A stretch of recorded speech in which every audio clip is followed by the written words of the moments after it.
Good morning, a good day, ladies and gentlemen, colleagues from all corners of the world. My name is Bongiwe Tutu from the Africa-China Reporting Project in Johannesburg, South Africa. I greet you all and thank you for joining us for this webinar on how to protect yourself and your data. It is a great honor to have you all, and we trust that this webinar will be highly beneficial, providing you with tips and tools on how to secure your digital footprints. Last year, within the same theme, the Africa-China Reporting Project held a journalists' workshop and an open forum on digital identity, data, technology, and privacy in Africa. And so we are very pleased to be able to continue expanding key voices on digital identity and data privacy. This is the third of 10 webinars which are spread throughout the course of this year. So please keep up with our website and our social platforms to participate in our upcoming sessions. Before I hand over to our panelists, I just want to note to you that if you have any questions or comments to this session, you can share them under the chat and Q&A sections here on Zoom. We're also live on Facebook, where you can engage with us at WITS China Africa Reporting Project. You can also tweet us your questions and comments at WITS China Africa. I now hand over to our panelist, Desmond Latham, COO of Frey Intermedia, Africa's flagship media organization. Desmond will be providing us with the essentials of protecting our digital identity and data within the scope of Africa-China relations and widely. Desmond, thank you and welcome. Over to you. Thanks, Bongiwe, and welcome to our attendees coming on board rapidly. I've received a spreadsheet list of the kind of questions and things that people are concerned about, so thank you for taking time to fill Desmond, that out. I can't hear you. Just try to switch your audio on. Yeah, it is on. 111, can you hear me? Still nothing. Oh, that's strange. I've done a test. The system is showing action. Can everyone else hear me? I can hear you. Yes. Okay, great. Now we're in the same boat. That's excellent. So thank you. Thank you for that list of questions that some of you put through.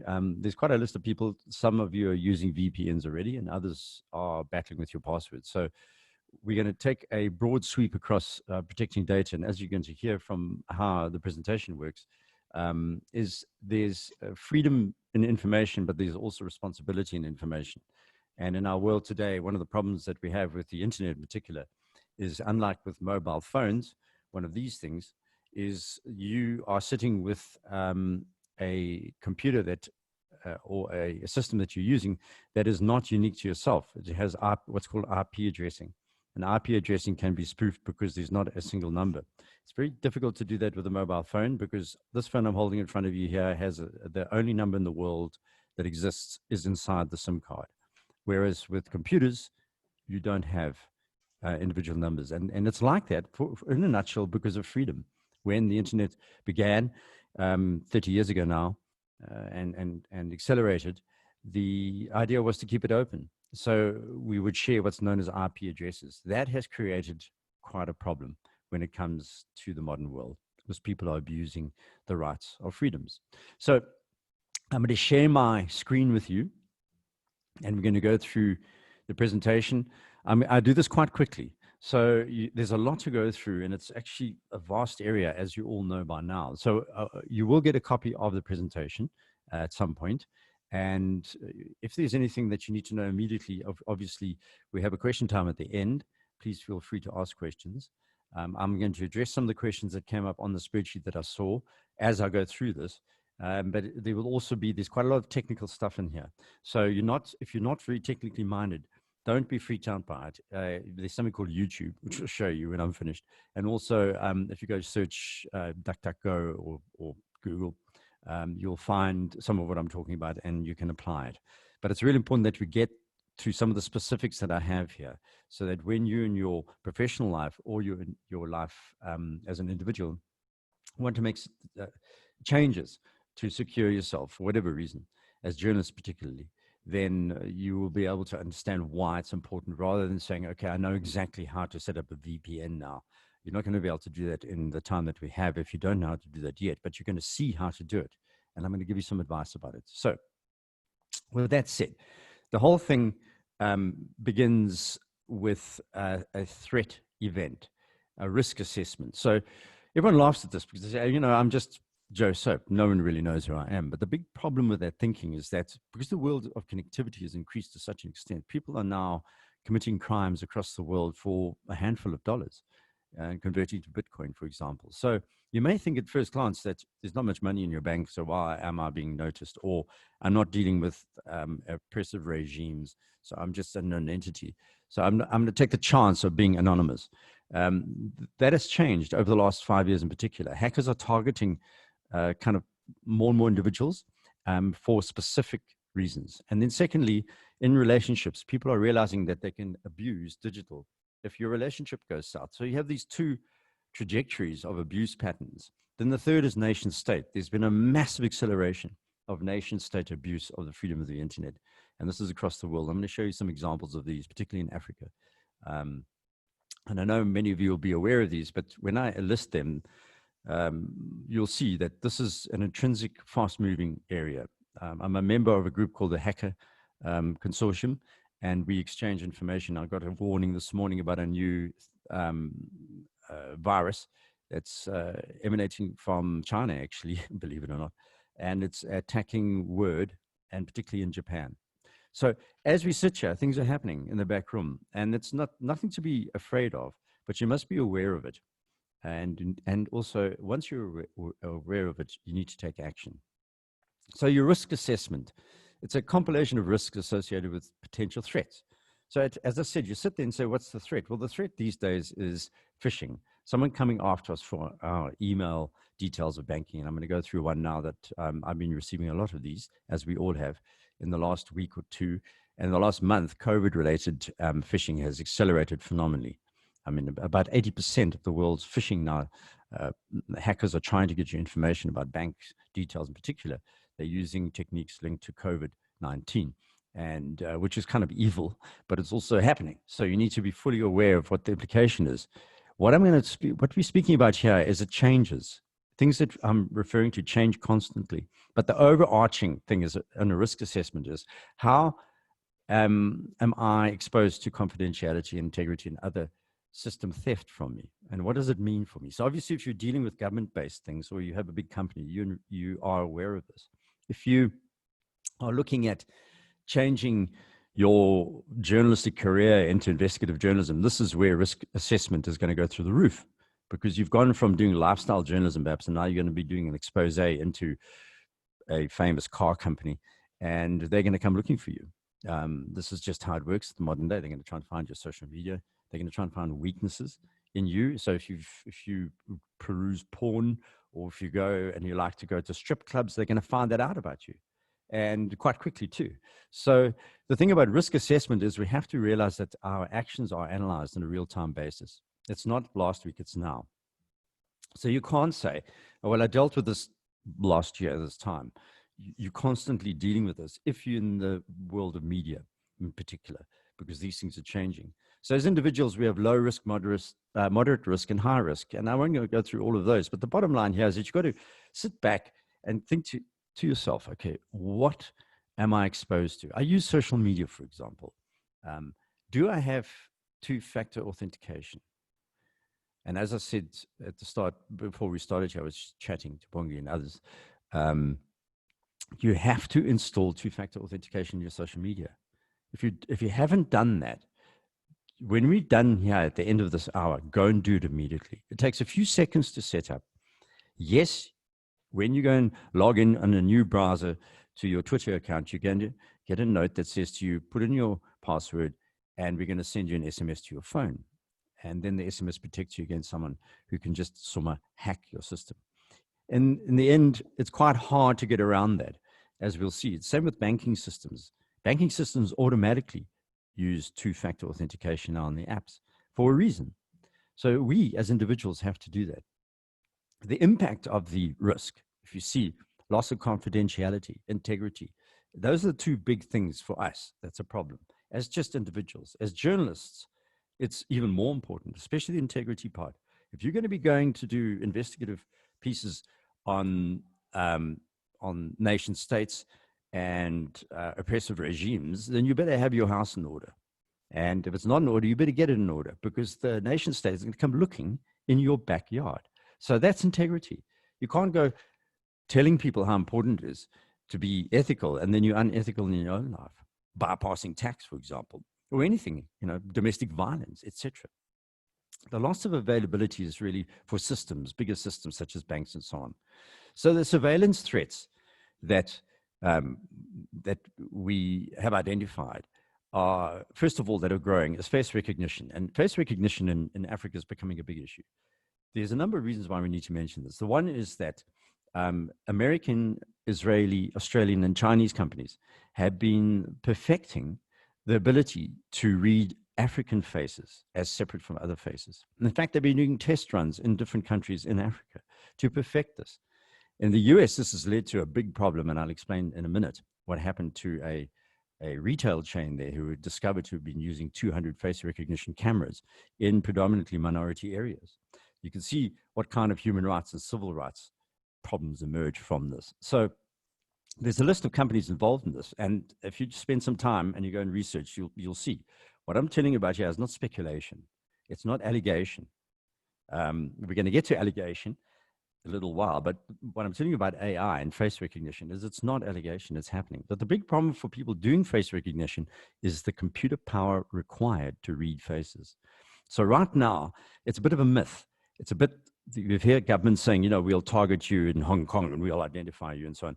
Well, in a very small area like that, yes, it's possible to identify many faces, but it's much more difficult on a 6 billion people scale to identify 6 billion faces. There's just not enough computer power at the moment. And don't worry, if people tell you there is, they're lying, okay? But next year, this time, it may be different. So face recognition is a bit of a twitchy area at the moment because people are being misidentified left, right, and center. And there's a problem with face recognition on the computer and algorithm side. But companies like DeepCam, which is an American company, it's called DeepCam LLC. It's been involved with supposedly doing human rights monitoring, and DeepCam and Rite Aid. Rite Aid is a retail chain in the US. The company set up face recognition systems last year, or in the last 2 years, in more than 200 stores. And most of these stores predominantly were in minority areas. They were found out, by the way. Reuters did an investigation, which was published only, I think, less than a month ago about this. And Rite Aid, the retail chain, has now removed, or said they've removed the cameras and no longer doing it. So they know what they're doing is not correct. So we need to understand that the people doing this, deep down, there's an understanding that the integrity, remember the word integrity in the risk assessment, that their own integrity is suffering because they're doing this. So they know there's something wrong about this. They're saying, yes, it's to stop attrition. Attrition in retail is people shoplifting. So it's to stop attrition and to identify people who may be involved in attrition. And then the defenders of human rights would say, why don't you just arrest them, coming out the shop? Why do you have to monitor them? And are you trying to double guess what their future is? So this is what Shenzhen Shanmu is doing, for example. It is working to identify risk going forward for the involved in China. So the example there is that if they suspect that people are involved in nefarious activities, there's a credit rating system that is being employed and is being tested in Shanghai, for example, and in a couple of other cities. And what happens is if your credit rating dips because you start getting involved in nefarious activities, you can't get a passport. That's one of the trade-offs about the credit system. You can't get bank loans. You're monitored more closely by the state. Then there's a tie-up in nation states, Israel, America, China, Russia. They're all involved in funding because this is a weaponized process. Information is weaponized and identity is weaponized. So nation states are naturally going to want to do that. And then, of course, you have the secondary states from there. If you like to think from post-Cold War, is states around the world, emerging nations, developing nations in particular, who are tying themselves to those countries. And they're tying themselves to that kind of surveillance methodology. And I'll show you examples of that now as we go through. So there's AI, that is people are speaking about, artificial intelligence. It's supposed to assess the risk, and I've just mentioned that. There's drone tech. In the last month, I've been following DJI. I have a DJI Mavic drone that I use to film.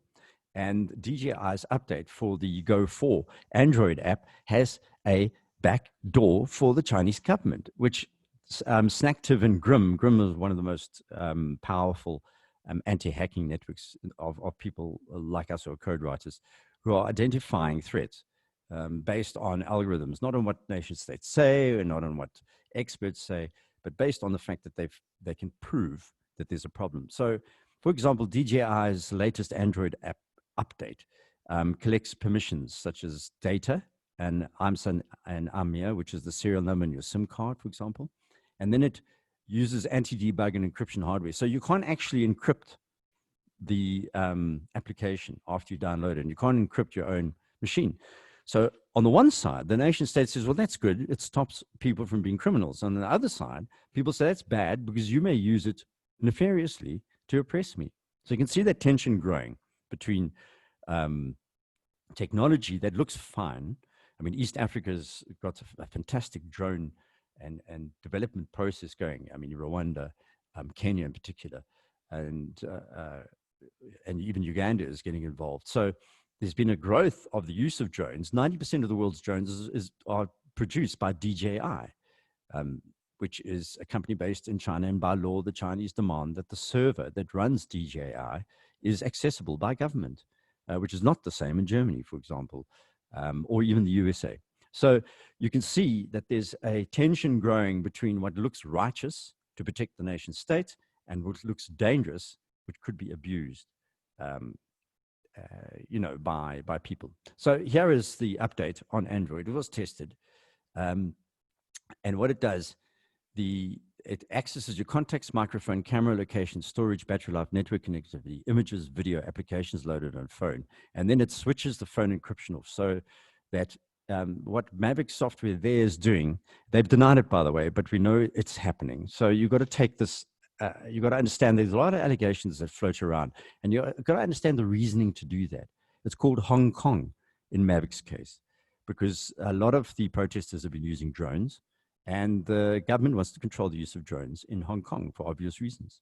And this is a recent update, by the way. This is the last month that this has happened. So these things are starting to press in on us. So linked to the fact that we do know that AI and various other technologies are going to be used by nation states in particular and bad people generally to abuse us. What do we do about it? The first thing I noticed from the list of questions I got and notices was passwords. And it concerned me quite a bit because a lot of the people on this call are journalists, and we have to understand about a few things about passwords. The first thing, yes, best practice is you change it regularly, but worst practice is that you use a bad technique. So you can change it as many times as possible, but if you've got a bad technique for setting up a password, you may as well just stop wasting your time. So the ideal option here is to use other automatic password generators, which people will tell you are safe. They're not that safe because it's a spreadsheet of data somewhere, and if someone hacks that spreadsheet, they've got your password. The second way is what I'm showing you on the screen here, which is you use a phrase. And here in Africa, I know on this call are people from around Africa. You know, one of the fortunate things for us, I speak 4 languages, and you out there speak at least 4, probably 5 or 6 or more, is you can use multilingual languages in a phrase to set up your passwords. So it's not a name, it's a phrase. So an example of a phrase I've got there is Granny loves purple. Then you convert the letters to numbers. So the A turns to a 4, and the E becomes a 3, and the O becomes a 0. Okay, so you can use this, extrapolate. You can go mad on this. God is great, but don't use that because everyone else is doing it. You know, use this something that's very personal, that you even think as a phrase in multiple languages, which is even more important. Some of my passwords of this type are in isiZulu and English combined. Now, who's going to hack that? Unless they actually find they do what's called a brute force attack, which means that they steal my password. Who is actually going to try and think what algorithm is going to figure that out? I can promise you it'll take it 10,000 years, and it's still not going to find it mathematically. It's just not going to be able to get that right, because the combination of a multilingual phrase plus the numbers instead of the vowels in particular And then you use numbers I just use a combination of techniques. You may find your own way. Try not to use your ID number and stuff like that. Use multiples like 345 or 567. Yes, they can eventually hack it, but they've got to get Granny Loves Purple with those changes as well, right, before they get to your numbers. They're not going to get that right. Doesn't matter how many supercomputers they run. And then you hold the shift and you reverse. So you go 345, hold shift, 345 becomes percentage dollar and hashtag. That's in reverse. So it's 543. So you hold shift down. Or do something like that. Figure out a few techniques. So I'm showing you a technique and you're saying, yeah, but everyone's going to know that technique. But remember what I'm telling you here with your password is no one knows the phrase. So if they don't know the phrase, they're never going to go and find where the number is or the letter changes and what numbers you've used. Can you see the logic of it? It's very profound. And it's really fun too, because it's your own password. You know, 6 billion of us in the world plus, and the only person using that password is going to be you. There's not going to be another one using coffee123 because it's your specific phrase in Swahili mixed with English, whatever you're using. You can see the logic there. Very, very hard to hack that password. Then you do a couple of phrases. You use one that's really difficult to hack for your bank, and you use a number of others for your online identity. So people say use a different password for each system. The answer is, well, if you're going onto suspect zones, then do that. But if you're going to things like Twitter and Facebook, who are very, very, very upset and manage their databases on a very high level, you will probably be safe. But your bank is really important to get the single password with a phrase that no one else uses and use it just for that, nothing else. So don't use your bank password for anything else. So African experience, I mean, asked to talk about an experience in Africa. And this is sensitive because this is China, Africa. And you know, there's a lot of tension in the nation states of the world, America and China, debating with each other. A lot of aggression coming out of this. There's all sorts of hidden agendas going on here. But the African experience involves multiple countries, as we all know. There's a group called the NSO, which is actually an Israeli company, which is working in Africa with governments to monitor people. And there's Australian cyber companies doing that. And there's Chinese cyber companies doing that. And the American Chinese companies doing that. So when I talk about these things, separate the fact that it looks like it's happening with one or two nation states, that it's a target I'm targeting. I don't care about those countries. I'm African, born and raised, thank you. I'm watching them carefully from my position here in South Africa. And I'm identifying a threat to my freedoms based on a relationship that develops between whatever nation state and the application, preferred application. So there's example in Rwanda and Zambia, where all those Chinese, Israeli, and Australian cyber companies have worked and got involved with monitoring accounts. The most famous one is the WhatsApp account hack committed by the NSO group, who basically admitted it but denied it was for the wrong reasons. There's all sorts of things such as email real-time tracking. So in journalism, what I've found in mentoring newsrooms about this is that a lot of news managers are not instituting this as a policy inside their own organizations because they don't understand it themselves. They don't understand the digital side. And some of them are actually physically and involved directly in semi-abuse structures. They're kind of using it for sexual harassment, some senior managers in journalism and so on. So you can see that there's a lot of to and fro going on here. The big thing that I found is, one, they say it slows down reporting. So you've got to log into different Twitter feeds, right? You've got to update the brand's Twitter feed for media site A. So you have this really difficult password that you've got to use to log into it. Once your identity has been set up related to it, who's going to manage that password going forward? It slows down the reporting, we're told. There's the security bar obscurity, which I really like that phrase, which I've mentioned already, anonymity. You say, oh, you know, I'm just a sports reporter, so I'm secure because no one cares. That's really dangerous in the modern world. You could say that maybe up to 5 years ago, but in the modern world, that's not a clever way to analyze your risks. There's geographic location. So you say, you know, I'm in a little town far away from the hustle and bustle of the big city. Also a mistake, because once you have money in your bank account, even if it's $100, someone wants to steal it from you. And that someone may be living in Odessa in Russia, and you're never going to find them because they're going to take the money and they're going to convert it to Bitcoin. So these are the elements to understand why we're using the password I showed you. Then, of course, there's the ease of use. People get so used to using social media platforms in particular, and also communication mediums such as Slack. Slack has some weaknesses when it comes to access. You can imagine if you're doing really, really secure discussions around something about investigation that you've done, and you're using Slack, and using Slack for free. The Slack for free's engineers are watching your conversation. They're seeing that. WhatsApp is another example of that. So recent examples are Rwanda and Morocco. NSO Group of Israel built a tool called Pegasus. They monitor calls and messages, general phone use, and it can even hack WhatsApp. They claim to have stopped it. How do we know? Because Facebook in the USA took the NSO Group to court about this. So this is how multinational the relationship between our identity digitally and the people who want to abuse that relationship. Huawei, of course, is in the news because the Trump administration is after them all the time. Huawei is developing and has developed surveillance systems in 25 African countries. They're very upfront about this.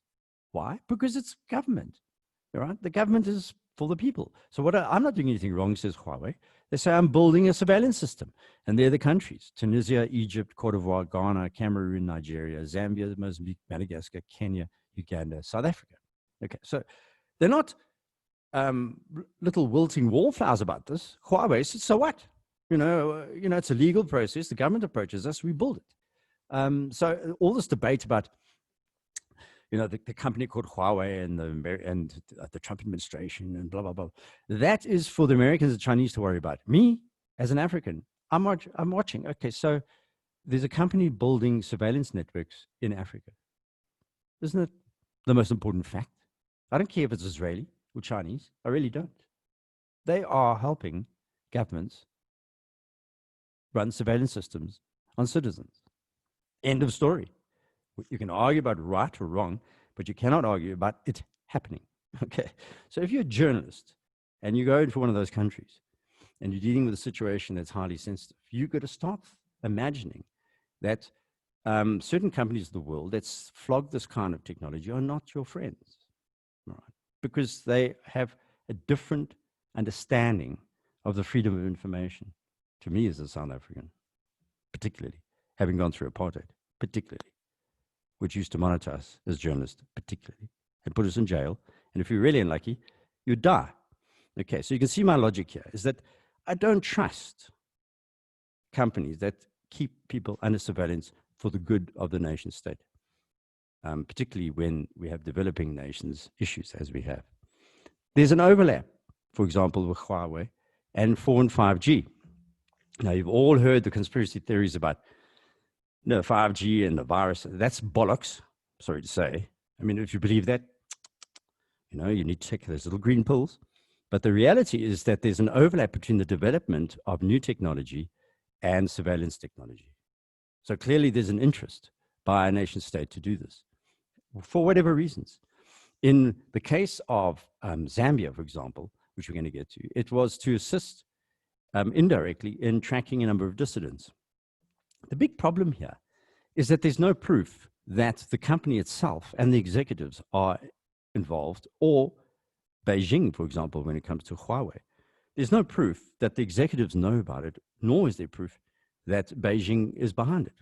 Okay, but there is proof that it's happening. So you can see on the ground the networks of interest, if you like, between the company that's putting in a system, as we'll see with Rwanda, for example, or Uganda rather, $129 million US system. This is not play time. This is big bucks. When you, as a local official, installing that, and the government official rocks up to you and says, "Can you help me track a couple of people?" The local official says, "Yes, sir," because it's $129 million, right? That's a big business decision you've got to make.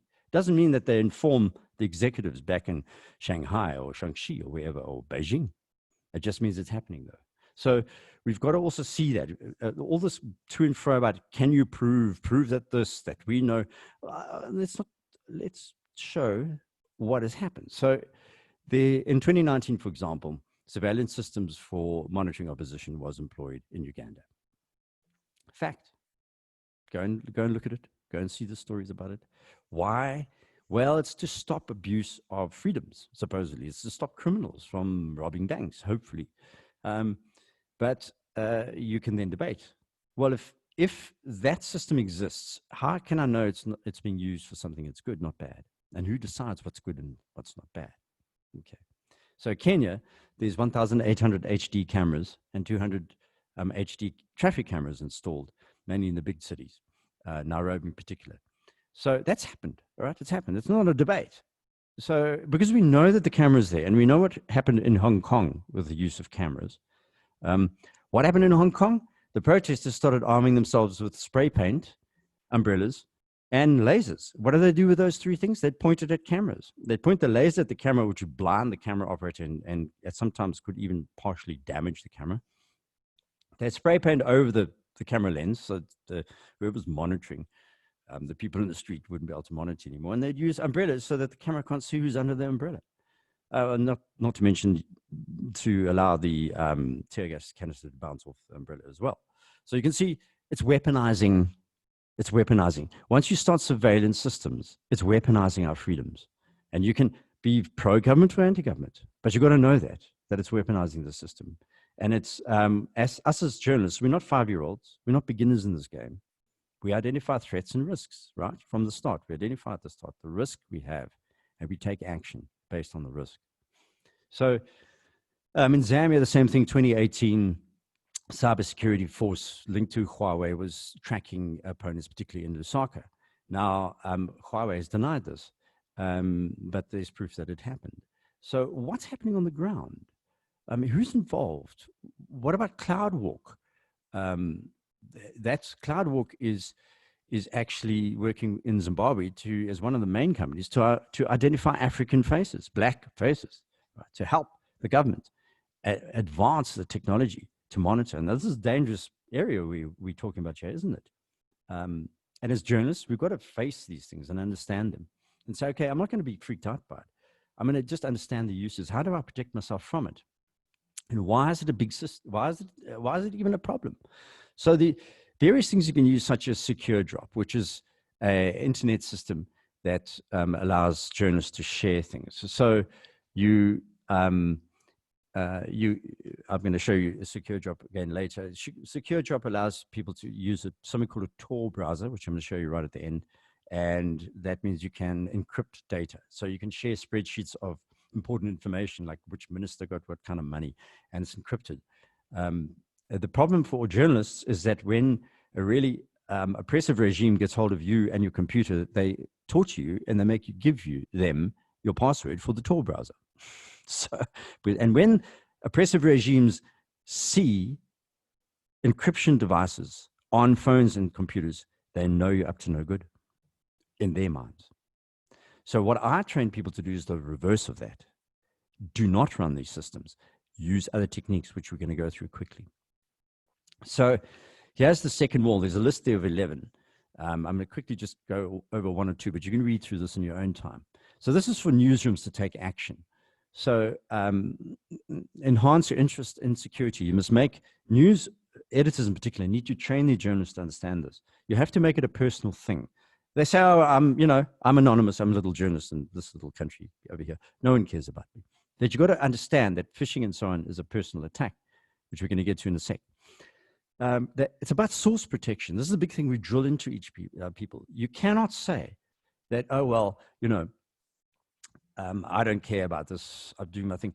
We have a responsibility to our sources who are feeding us information. If they send us something on WhatsApp and someone has hacked WhatsApp, that source is in danger. It's your fault. You can't say, as a thinking journalist, oh, well, it happens to everybody. We have to understand that we're protecting our sources. You adopt secure mannerisms. You're going to be targeted. So one of the things that I've tried to impress on people is you've got to use old school techniques. You've got to be really, really clever about what you share, especially on social media. You've got to stop sharing real time. The more sensitive information you start trading or running or writing about, the less you talk about where you are. You don't say, I'm going to the restaurant now with my chummies. You say, you use it as a smokescreen. So What we're doing is working with investigative journalists to build an entire system where they're not. And I'll explain by the end of this, you'll see what I mean. So you trick the system to think you are where you're not. And there's some, that's adopting secure mannerisms. You're a champion for improving individual personal action as a news leader. You get advice from experts. You know, you actually find out about this.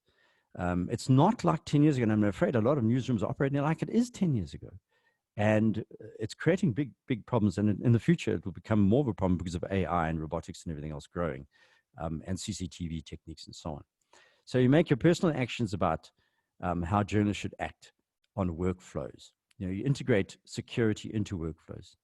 And you need to empower yourself as a person about what to use in these situations. And it's a new tool. We've got new tools. The social media platforms are new tools. And therefore, we've got to understand security, new tools and security. We can't ignore that and say, oh, well, it's for the IT guru to get to. It's a collective issue for us as journalists because we're sharing information with each other. So how do we not expose each other to advanced dangers or phishing and hacking? And then the big thing that I've done as investigative journalist over the years is I've always shared intelligence with my competitor because it saves me. You know, when you're doing, I did a story, for example, many years ago involving money laundering, $100 million money laundered through a city here in South Africa. Those people would kill me without blinking. So how did I protect myself? As soon as I broke the story, I shared it with my competitors. Suddenly everyone's got the story. So what? My competitor's running. Who are they going to shoot?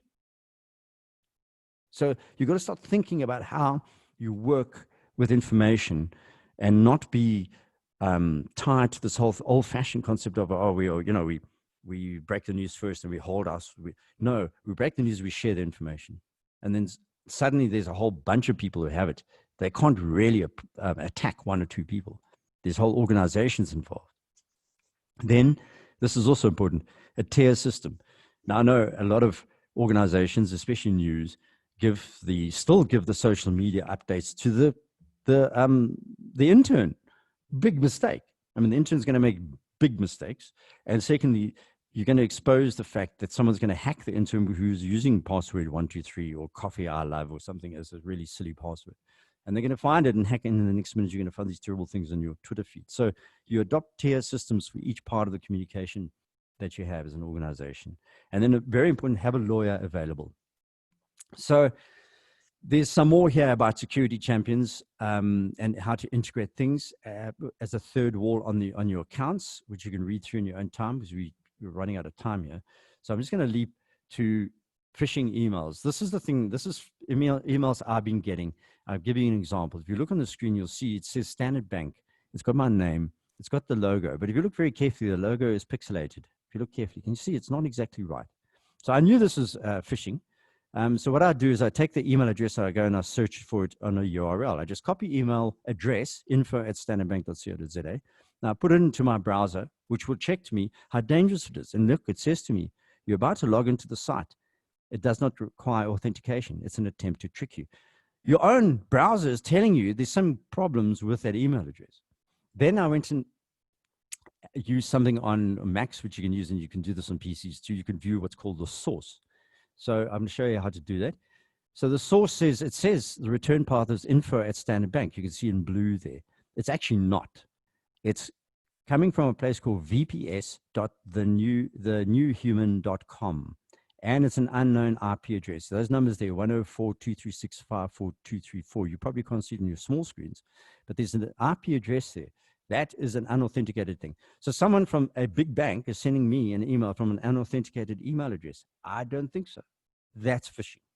That's quite clearly phishing. But from the start, I knew it was phishing because the logo was all wrong. But I wanted to show you how you can test it. So if you want to protect yourself, and there's the example that you're going to get in the presentation that you get after this. I explain how you can actually find the source on mail systems, Mac mail systems, for example, and you can do the same on using, you convert the email to HTML. It's just a right-click convert on Outlook. You can see how it works, and then you see source data, and it gives you the return path. The return path is always unless you're a really good hacker, it's quite hard to hack that. So moving from there to VPNs, and I saw from some of the attendees here on the presentation today, the webinar, that you are using VPNs. VPNs are a double-edged sword, like everything. I used VPNs years ago, for example, to start running Netflix in South Africa because we didn't have it here. And now, if you run a VPN of any sort on the computer, on your computer, Netflix will lock your account, okay, in South Africa, because it recognizes you're using a VPN to spoof the server, the Netflix server, to make the Netflix server think that you're in America or Holland or somewhere. So the thing about VPNs is if the oppressive regime gets hold of your laptop and sees a VPN, they're going to regard you as a threat. Why are you using VPNs? How are you going to get around that debate? So you can set it up. It helps in the short term. When someone shuts down your internet system, you can run VPNs to get around that, which happened in elections recently in Africa and around the world. People are using this technique to bypass local people's attempts to shut you down. The traffic is not hidden, though. Once it hits the public internet, hackers will locate you. And hackers like people who use VPNs. They target you because they think you are borderline legal.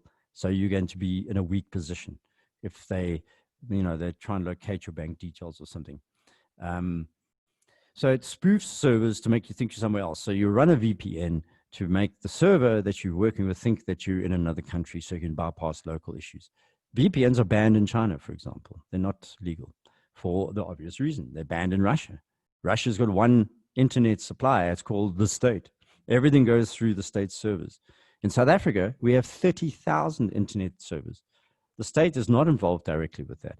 In Egypt, there's one, which is the state again. Nigeria, I think, has 8 or 9, but I'm sure whoever's from Nigeria on the call will put me right about that. But there are a number of different entities. But if you're in a nation state that's controlling information, they control access to VPNs, don't they? So there's a limit to how much you can use on this. So I'll give you 2 examples of VPNs. One is based in Panama, one is in Switzerland. One is called Nord, and the other one is called Proton VPN. They both have positives and negatives. The starting price is around $5 a month for that. Why are these 2 based in Panama and Switzerland? They don't have data retention laws. In other words, if you want to sell drugs, you're going to use a VPN. Or if you want to buy something and pretend that you're in America, you can use a VPN. So you can see how it's abused, how the concept of freedom is abused. So when people find you with a VPN, they think one of the 2 things. What are you trying to hide? So hiding in plain sight is what we're getting at here. Don't use material on laptops and on cell phones, which is sensitive, when you're involved with highly sensitive investigations or relationships. Move off the computer. Do not use your laptop with a Wi-Fi signal. Take the chip out of the laptop. Get your IT, take it to IT, ask the shop that you take your laptop to take the Wi-Fi chip out of the computer. Once you're not linked to the internet, it's like a notebook. You can store that separately. So, because it's easy to do, people do it and then they trap themselves. So, yes, VPNs are fantastic to a point.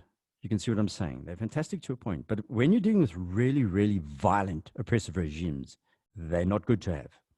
Okay.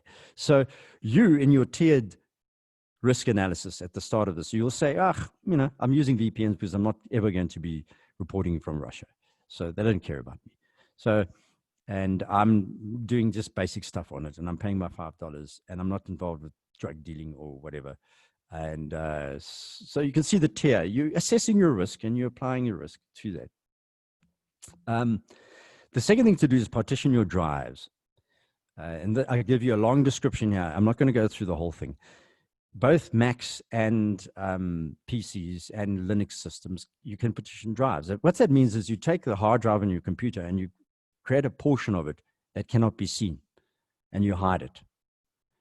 The problem is that people who are experts at this will see the size of the hard drive and they will see that a portion of the hard drive is hidden. And then again, they'll say, why have you hidden your hard drive? You can see constantly there's this weaponized fight between taking action to protect myself And then the question is always asked, why?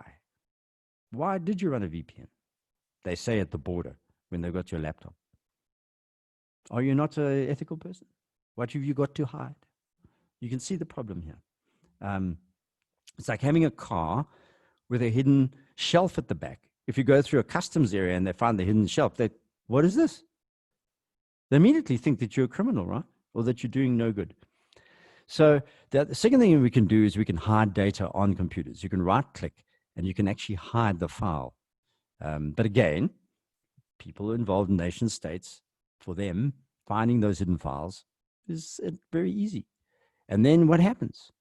They ask you for the password and you say no, and then they slap you around. So as soon as you create a situation where things can be found but they're hidden, you are saying to the authority figures, okay, I've hidden my data. And they're saying, well, you must be doing wrong. So, but for initial use, so for example, if you're going to the police officer down the road, they're not really up to speed with innovations like this. They're not going to find it, right? They're going to look around your phone and stuff and say, okay, yeah, you can leave. But if you go up to surveillance and intelligence sources and so on, this is the first thing they look for, is things that don't look right on your computer. So you can hide it by encrypting, and I've got a description how to do that. It's really fun to do. So I advise you guys, if you're not encrypting files, to learn how to do it, because it is quite fun. It means that if your computer's stolen and you do have your details of how to log into your bank and you've encrypted the file, most criminals will not be able to get to that file unless they're they're linked to intelligence sources. So you're actually doing yourself a favor by taking some of the information you've got and making sure that no one can just sort of find it and use it once they access it. And I go through both the Macs and PC version how to do it. So, which is 99% of the world. I didn't do Linux because only a handful of people are using that operating system. What I wanted to show you though is deleting your Google, if you haven't done this, web and app activity. And the problem for this is that Google will monitor you even if you don't use Chrome. They'll still monitor you because that's how their service works. Google's very invasive. So one of the problems for people who get involved with, let's just say you're going to go and do an investigative report and you go to Mozambique and you come back and then you go somewhere else and eventually you get caught. The authorities can open up, they can force you eventually through devious mechanisms, as I said, torture et al., to give you so you have to give them a password.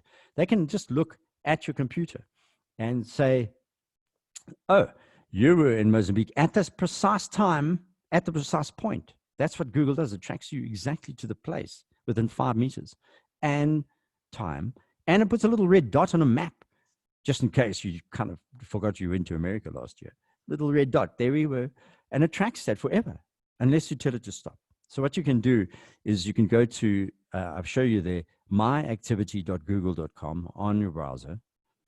And your activity means you personally. And it'll open this little page. It says web and app. Go to have a look at web and app activity. And then look on the right-hand side there. It says, choose how long to keep your web and app activity. The top one, keep until I delete manually. In other words, never ever delete it. Keep for 18 months or keep for 3 months. I've got mine set on 3 months. And every now and again, I go back to delete manually because I don't like to be tracked by anything or anyone. And I'm sure the same as most of us in this call feel the same way. Imagine if you're going to have a look at myactivity.google.com and it'll track you from the first days you started using a computer. It'll go back 10 years, which is kind of creepy and also wrong. I think it's just wrong that we have our own lives tracked to such an extent. But also as journalists, where you don't want people to know that you were doing an investigation. You can see there how it's important. So you can choose to delete automatically.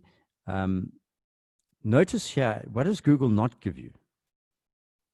It doesn't give you delete all the time every day, does it? It's just not available. So it's keeping my details for a quarter of a year, 3 months, right? And saying, okay, you have to come back here and delete it at some point. If you want to delete yesterday or the day before. But it's going to keep that. It's going to keep that detail even if I don't use Chrome. if I use other browsers, it's still tracking me on my use. So be aware of this if you're involved with like serious investigations and stuff. At some point, someone wants a computer of yours because they're going to find out exactly what you were doing, and not only who you're talking to, but exactly what you were doing and exactly what time of day and when. There's other things that I'm showing people here. It's kind of half funny, but it's true. It's called the suicide machine. And what it does is it gets rid of all your tracks, digital tracks ever, on everything. But be aware that if you've forgotten your password, you're in big trouble because a lot of people don't clear their cache or don't delete their data because they can't remember their passwords. And they rely on the machine to tell you what your password is. We all get ourselves into these cycles. But there is, if you go online, and I've given you this as an app, you can go, and it's called the suicide machine. It's going to take your identity digitally and wipe it completely clean. That's an extreme act, but it's also maybe necessary at times. If you suddenly decide you're going to go and do a story on nuclear industry in Russia, and you're actually arriving as a tourist, guess what? You're going to delete everything that anyone ever knows about you, and starting with digital, of course. Then what do you do about that? So there's various other ways to clear your identity before you go and do something really serious in investigations. And I hesitate at times to discuss this with people because you can use it in a nefarious way, can't you? Everything I'm showing you here can be used for bad. And that's the difficult part, is that it's a bit like letting the cat out of the bag. If you know that okay, so what follows the fact that I've deleted my identity? What do you think follows? Well, I'll create a whole different identity. Hey, I'll start now. I'll create a whole life. So that's why when you on Twitter and you see that person says, join July 2020, 5 followers, you're like, and they look between 20 and 30, you know, whoops, something's not right there. That's probably a bot. Okay, so there are various steps to delete your system here. I go through examples too of troll farms, how they work. You can do your own Twitter audit. I've got on the presentation, you can go and audit your own Twitter account. It tells you how many fake followers you've got. I've got 12. My audit score is pretty good. It says 98%. But you'll be amazed, the more important you are, the more fake followers you have, because people are trying to hack you all the time by doing different things. And then there is the anonymous system I was telling you about. I'm going to just get to the end here because we're running out of time. But there's something called Panopticlick, which is a privacy blocker. There's something called Privacy Badger, which stops trackers. There are all sorts of anti-tracking devices. I've got 2. One's called Ghostery, and of course AdBlock Plus are the 2 things that you can use. But these Privacy Badger is an escalation of that. It's a really aggressive way to stop people from prying on you, and it tells you when people are trying to hack you. It catches people doing it. So that's quite a nice thing to install. Then this is the one that I end with, and I say you've got to use this, please, ethically. You can create an entire identity using this application. Now, if you're involved with oppressive regimes, this drives them nuts because they don't know who you are. But unfortunately, hackers use this too. Can you see how everything we've spoken about has this balance? Now, you don't want to get all religious about it, but you've got to understand that there's a payment to be made if you use a weapon negatively. And a weapon is there for protection, maybe, or it's there to stop an attack, but it's there for a reason. So if you're using identity generators to find out why 10,000 people went missing from Northwest China, or to find out what Republican in America is involved in sexual harassment, you're doing a good thing, I think. But the people involved in those nation states would not agree. So you can see how this, the word terrorist and all the debates about freedom fighter, one's freedom fighter is another terrorist and all those things, that's exactly what we're doing here digitally. But you can manage your identity out of the present. And I'm finishing now. We're going over the art and science of shutting up. Do not real-time information anymore on social media. Retract that. Stop doing that. If you're part of your job and you're doing an event coverage, that's different. But when you say, I'm going to the movies now, stop doing that kind of stuff. It's like having a screen on the front of your house with a projector, and anyone walking past can see exactly what you're doing. It's not clever. Okay. 5-year-olds, 15 yards. When you get adults, you stop doing that. It's not clever to do. Secondly, you can use smoke screens. I'll jump through a couple of these, and I don't necessarily do this publicly. There's only 2 or 3 examples I'm going to give you, but if you'd like to contact me and we talk more confidentially, I'll give you other examples. The one is you create a false credit card trail. So you want to make sure that the government of X or the organization is trying to get a hold of you, or some brutal people are out to get you. You create a credit card trail that says you're in Australia and you're actually in South Africa, but you need certain systems and backing to do that. But that's one trick. The second one is obvious. I have this phone, all right? It tracks me. So if I don't want to be tracked, what do I do with the phone? I leave it here and then I go and visit my source. So someone who may be tracking me thinks I'm still at home. It's very simple. So I don't switch it off. I don't cover it in tinfoil. Because if someone sees me with tinfoil phone, they go, naughty, naughty, naughty. But if I leave my phone here, I'm anonymous suddenly out there. I use a burner phone. I use a second phone that does not have internet on it. It's just got calls. Yes, you can still track calls, but can you see what I'm saying? So I use the public open persona to obfuscate rather than to using hidden systems like Tor browsers. Then I use very strong passwords to protect. And then I just think about what I'm doing on a day-to-day basis as a journalist. What do I not want to let people know? I did filming in Lesotho. I didn't tweet live from Lesotho for a reason. So you can see what I'm saying to you. When I got home, I then said, I've been to Lesotho for all sorts of reasons. So you hide in plain sight. You use cache, burn a phone without internet, face-to-face meetings, computer without Wi-Fi. Don't use flash drives. Try and avoid using flash drives. How do you think the Iranian centrifuge was blown up by the Israelis and the Americans? The scientists used a laptop that had a flash drive inserted by apparently an escort, and they plugged in their computers into the centrifuge in Iran and it blew up. So, and it's called the Stuxnet virus. It's famous amongst hackers. Use pen and paper. Have a safe zone, a drop zone, like a post office, old-fashioned post office number, post box, which you open with a key. You put your stuff in there. You don't put it online when it's really, really important. Create confusing identities. And in the modern world, it's very easy. Mask, right? COVID, sunglasses. Face recognition systems now have a problem. Okay, unless they can see through the sunglasses, because they work on the distance between your eyes and the shape in particular. So sunglasses, mask, funny hat, walk different. Suddenly the monitoring system thinks you're someone else.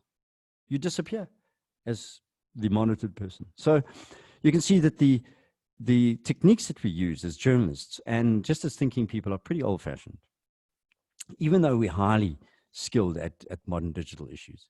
So I end off with hiding in plain sight, a long list of things that you can look at. So please read through in your own time.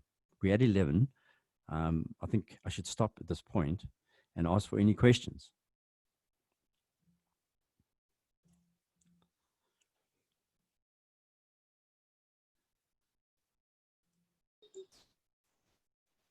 Okay, I've got a question here. Would you say the US government is correct to oppose Huawei? And is it even possible to do this, especially as Huawei does so much work in Africa? Thanks, Barry. Yeah, brilliant question. No, I don't think it can control Huawei. Huawei controls and is loading in Africa. It's going to be responsible for over 80% of the backbone of 4 and 5G in the future. So how can you say to an international entity of that sort that you're doing wrong and you can't be here? So you can see that there's a tussle going on at a almost Cold War analogy level between the Americans, the Europeans, and the Chinese, because they're two different kinds of systems. So we in Africa are caught between the two. But financially, how can we compete with Huawei? I'm talking to you through my router here. That is Huawei. Okay. So we can't say, oh, well, let's use something else, because the something else is more expensive. But you must have, I know that Huawei router that I use here can talk to China. It just can. My Zoom account that I'm using with you here, for example, it's the China Africa Zoom account. Zoom account has a problem. It's got a mathematical problem. In April this year, it was forced to offer encryption. What did they do? What's the fastest thing to do when it comes to mathematics and encryption? You use 6 digits. What does that mean? It means that you can only have 1 million passwords. So if I'm a hacker and I want to hack into Zoom, I run 1 million passwords quickly through an algorithm, hammering on the back end of something. Let's just say the South Africa's parliament, which was hacked, by the way, using a Zoom account. And eventually the 1 million passwords go through in split seconds. Whack, it finds the password, it logs in. And you see that everything we do here means we have to then tussle. But I have to use Zoom and you have to use Zoom because everyone is using Zoom. So can you see? But there's certain things I will never use Zoom for. Anonymous attendee, should journalists consider to become good at hacking? Is it advisable? Yes. So there's a group called the Hacker Group. Go and belong to it. Hacking's got a bad name as a good name. If you understand what hackers are doing as journalists, I watch bankers closely, financial, mainly because it's run out of London and New York, the world's banking industry. These are not nice guys, all right? I watch them because they do banking. So why am I not watching hackers? Why am I not part of a group to understand what's happening? What do you use it for is another question. So anonymous attendee, great question. Please learn more about how it works. You don't have to then open up Python or Linux or these systems and start typing out everything, but you know the weaknesses that we're discussing here. Secondly, you become good at identifying them. Because if you do 1 or 2 little courses in Python, especially, or Linux, the 2 main things that are used by hackers, there are a couple of others, but those are the big things, you are at an advantage compared to other journalists. But our job is to not become algorithm experts, become experts at doing something about the world, right? So the short answer is yes. Try and understand what's happening there. Even if you don't become a hacker, a competent hacker, that doesn't matter. I'm not a competent hacker. I'm a code writer. I learned Java years ago and a few other things, HTML and CSS and all these things. But I use that to think like a hacker. All right. So I think we should know more about it. Is it really possible to avoid Chinese models? It seems unrealistic. No, it's not possible, as I've explained. We're in a growing nation state. China has indicated that it wants to buy commodities from Africa, and it wants to get closer to African governments, and that's what's happening. So how can you and I as journalists stand up and say it's wrong, unless it's colonialism? And when that happens, when the nation state moves all its workers into build a building, that's wrong, obviously. And then hides them behind Hessian, so you can't see into the building. And then you think, oh, look, wonderful, building being built in Namibia, as I saw recently, invented by this company. Meanwhile, it's using citizens from another country to build it. That's a bit of a problem. So you can see, is it possible to avoid a model? You know, how far do we want to go where we are managed by a machine? Who gets to manage and own that? So we are tussling with this all the time now. So that's a good question. And my pragmatic answer to you is we cannot avoid it, but we can identify it. So when you stare at a threat straight into its face, it knows that you know. Okay. So you can make decisions about what is right, what is wrong, and so on. Those people pressurizing us as journalists, especially saying, oh, yes, but it's the Americans who don't like the Chinese, they're racist or whatever. That's true. However, that doesn't really impact my thought about what happens if I go to Zimbabwe and they arrest me using a Huawei server. Can you see? Can you see that existential threat to my life locally? What kind of stories would be most dangerous for African journalists to cover? IS. Okay. You know, there's a group of Russian mercenaries in Africa at the moment, like the Americans and South Africans, all kinds of people, that will not go to northern Mozambique. And they were hired to do some protection of pipelines and stuff there. They're using South Africans instead because they're too afraid of IS. So there are, and this is a group called the Wagner Group, mercenaries, they're Russian soldiers. They will not go to some parts because it's too dangerous. So the most dangerous stories are definitely linked to fundamentalists like IS, no question about it. And we know how dangerous it is. I've had friends killed by fundamentalists, journalists, and we cannot turn our backs on the fact that folks like that, they're not from the kind of area we are thinking about. They're not using the same kind of ethical logic. So those are really, really dangerous, aren't they? Boko Haram, these groups of people. It's very difficult covering stories about that. And Isn't it better to become a recluse and a hermit? So this is the one thing that's come through quite regularly when I do these training sessions and speak to people. I'm trying to convince you that because you're a thinking person, you do not need to be a hermit. We have to use these systems. But it's like a car.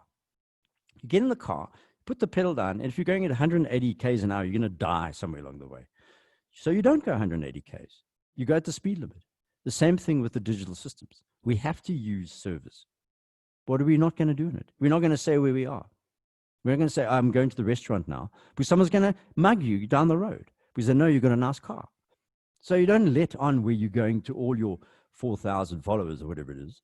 It's not their business to know where you are right now, I hope. Unless you're an influencer and that's your whole job, and that's a different kettle of fish. So no, don't become a hermit. I'm 58. I've been using technology since the 80s, 1980s, and I'm not afraid of it.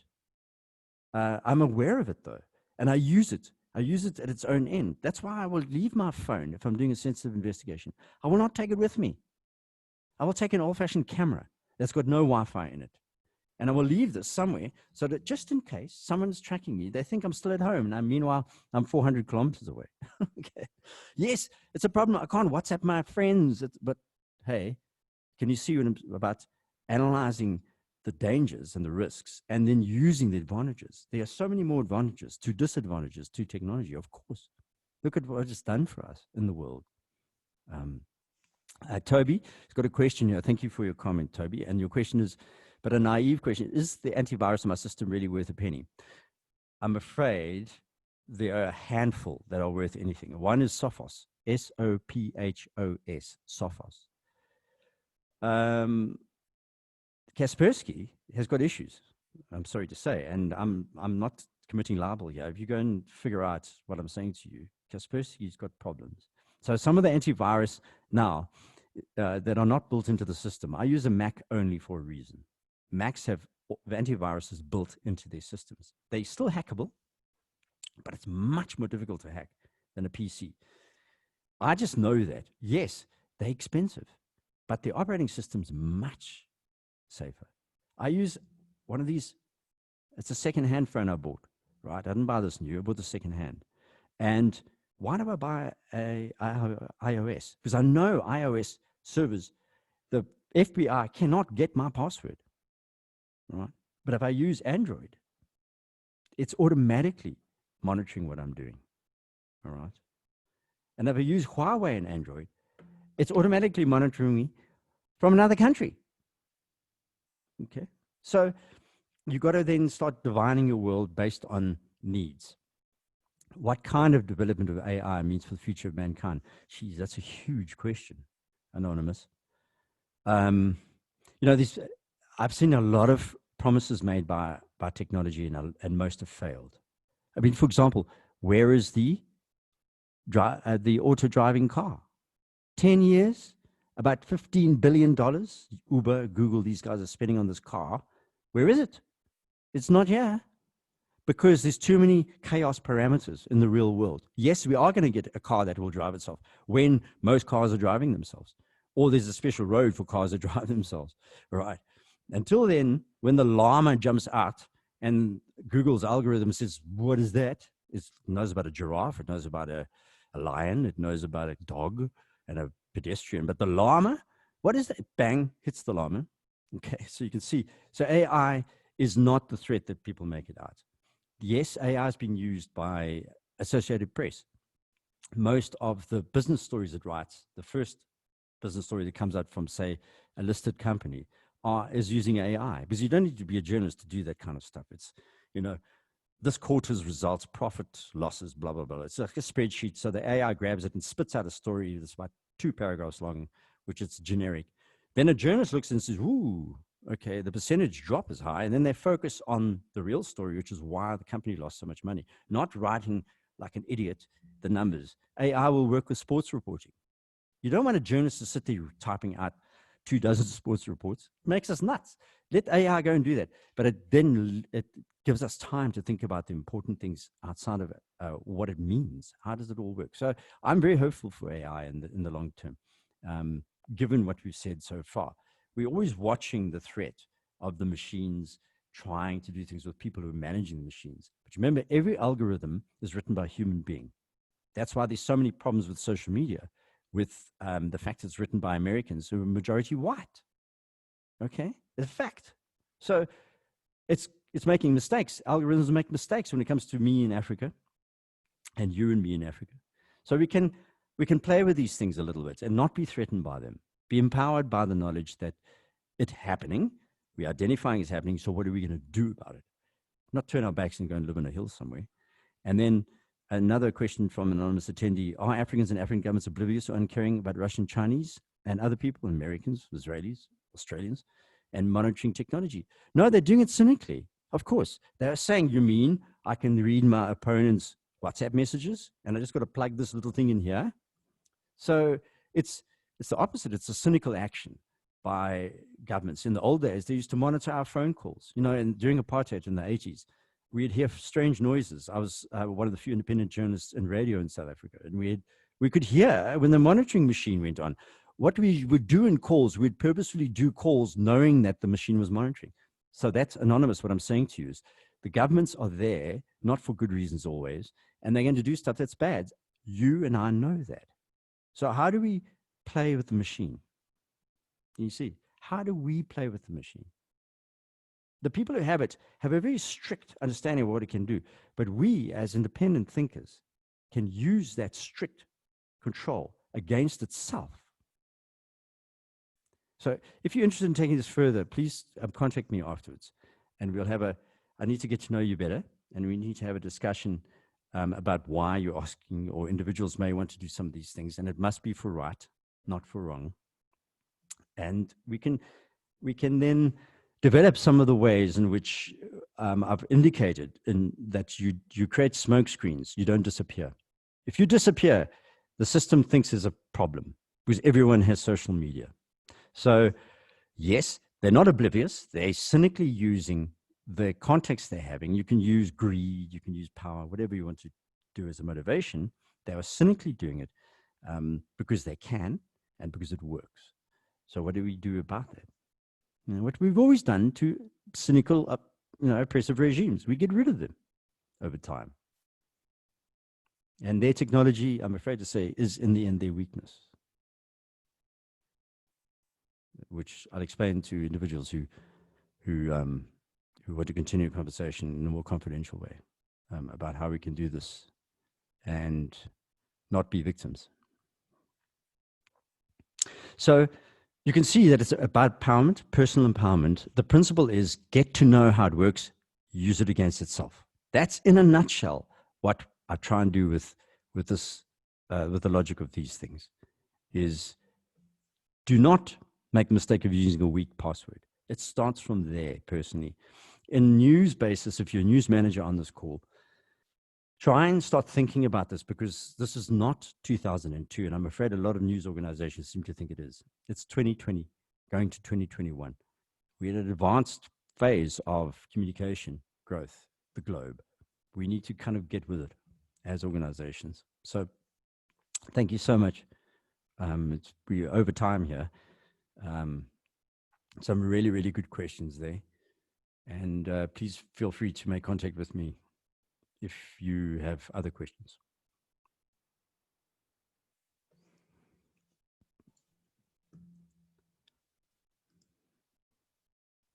Thank you, Desmond. There's one more question under the chat section from Yishan Wu. Can you see that? I can't. I'm looking at it now. Oh, hang on. Okay. Please feel free to, I'm having a look here. I can't see. The last one I have is 1108. Okay. Let me just read it for you. It's from Yishan Wu, and she's asking, how can journalists protect themselves from corporate and state surveillance? Are there laws in South Africa for this? What steps would you suggest be taken if accounts such as official Twitter handles are hacked? I have heard of journalists who suspect authorities have gone through their laptops. Can you tell if their device has been hacked? Yes, you can. You need to get it to an IT expert who can help you with that. If you contact me afterwards, I can advise you. But the big thing is that the most most of the time we know we've been hacked because people use it nefariously. I spent a year in South Africa's government, by the way. I was hired as an advisor in 2017, 2018. I was in the communications section. I was a chief director. And I had a situation that developed where a deputy minister somehow got hold of a Twitter password. I had to personally challenge the head of communication to their face to make them stop doing it. So this is inside government, right? So this is not just journalists being hacked. This was one of the Twitter feeds that was used by GCIS, where I was the chief director in one of the departments. And the ministers had hacked that account for the use of the political own use. So I had to go personally to the head of communication, her communication, and say, stop, because you're destroying my strategy about communicating government's plans on Twitter. That what they were doing is they were dropping 5 or 6 or 7 comments. You know the big mistake people make who are amateurs? They dropped 5 comments on Twitter. Bang, bang, bang, bang, bang, bang. And you go, what? Any user gets so upset with that. So I had to go and say, stop doing this, because it's destroying my team's strategy. You know, we tweet when it's important. We don't just drop tweets. So that's a long answer, but you can see what I'm saying to you. That's the way I normally guess that someone's got involved with a feed that they shouldn't. They start fiddling with it. If you don't know that, there are other ways in which we can tell if they've run a system software on your laptop, on your own personal laptop. There is a way we can do that. If it's not on your own personal laptop, it's quite difficult, because it involves the telcos, the telephone companies.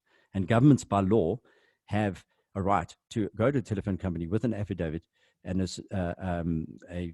a magistrate's command, at least, saying that they need to assess someone's phone for whatever the reason, they're bank robbers or whatever. So that's the answer. Yes, we are protected in South Africa. As journalists, we may not have our personal accounts hacked of that type unless it's because we were doing wrong. To try and debate that, however, is quite difficult with power networks. But you can get hold of Dario Milo in South Africa. He's a really, really good communications and human rights lawyer, and he loves these kind of things. If he spots that you've been hacked and someone is nefariously using it from the state, he's going to get you some money. So he's a good place to go in terms of the kind of lawyers that exist out there that are stopping the abuses that the state may try and commit against us here in South Africa. But it's very different around different countries in Africa. Okay. Thanks. That's a good question. And we have the PAPI, of course, the Protection of Information Act, that's supposed to do that, but that's been tweaked a bit under the guise of COVID-19. Our government is tweaking it to try and sneak in a few extra things about what the state can do to you and me. It's a classic case, isn't it? I mean, it's the weaponized thing going on between the freedom of speech and the attempt to stop the freedom of speech. And the people in power, a lot of the time, have an interest in stopping the freedom of speech. And our job is the watchdog of power.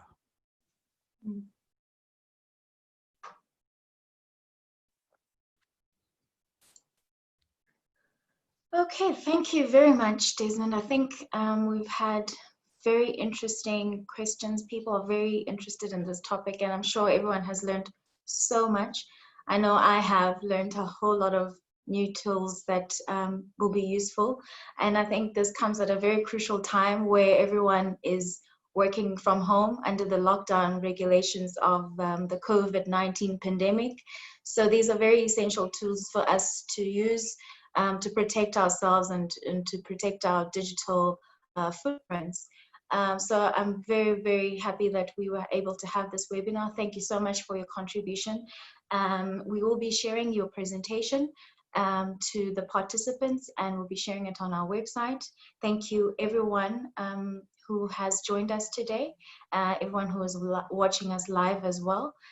So on that note, everyone keep safe and well, hopefully from the pandemic. And thank you again. Thank you very much, Desmond. This was very useful, and it will be something that I'm sure these journalists will keep on referring to, because there's a whole lot of tools that they're going to go back to utilize when they're going on to the field and when they're working on their personal gadgets. So we really appreciate it. Thank you. Thanks for having me. Thank you. Thank you very much. And just to close off, that if you want to keep up with our upcoming webinars, please go visit our website and also our social platforms. We will be having 7 more webinars for the rest of the year. So to participate, just make sure to look in to visit our website so you can register for those. Thank you once again, and have a good day. Thanks. Thank you.